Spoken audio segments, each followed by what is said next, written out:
Hello viewers, আজকে আমি আপনাদের হাতে মেখে দগরি মাছ রান্না করে দেখাবো। এর জন্য আমি এখানে দগরি মাছ নিয়েছি, আর সাথে পেঁয়াজ কুচি আর রসুন কুচি দিয়ে দিচ্ছি পরিমাণ মতো। কাঁচামরিচ দিয়ে দিচ্ছি 3টে। এখানে আমি হাফ চামচ হলুদের গুঁড়া দিয়ে দিচ্ছি। এখানে 1 চামচ মরিচের গুঁড়া দিয়ে দিচ্ছি।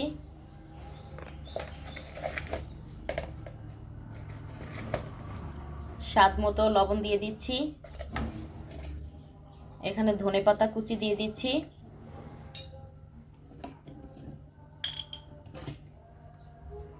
রান্নার তেল দিয়ে দিচ্ছি পরিমাণ মতো। এখন এটাকে আমি হাত দিয়ে ভালোভাবে মেখে নিচ্ছি। হাত দিয়ে মাছটাকে ভালোভাবে মেখে নিয়েছি। এখন আমি এর মধ্যে সামান্য পরিমাণে পানি দিয়ে দিচ্ছি।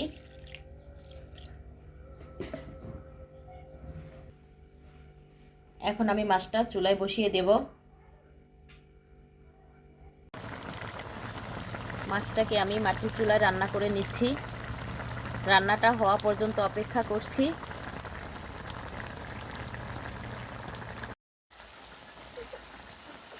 এই যে আমার মাছ রান্নাটা কমপ্লিট হয়ে গিয়েছে। আর আমার ভিডিওটা যদি ভালো লাগে লাইক কমেন্ট শেয়ার করবেন, পেজটাকে ফলো দিয়ে পাশে থাকবেন। সবাই ভালো থাকবেন। আল্লাহ হাফেজ।